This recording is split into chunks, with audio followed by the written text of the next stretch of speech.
মন যেন এক নকশি কাঁথার মাঠ, কল্পনার সুতোয় হরেক রঙে আঁকা, হৃদয়ের সুখ দুঃখ ব্যথার কথা মনের অজান্তেই ঠাঁই পায় সেই মাঠে।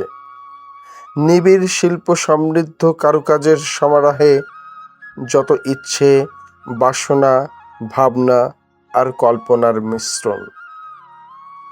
ইচ্ছে নামক রঙিন সুতো আর ভালোবাসার বুননে অব্যক্ত মনের শত সহস্র দিনের সুখ দুঃখ মাখা ভালো লাগা, ভালোবাসা, পাপ তাপ, বেদনা অশ্রু কথা। সেই মাঠের গীতিকার, কবি কিংবা চিত্রশিল্পী সে আর কেউ নয়, মন নিজেই একা।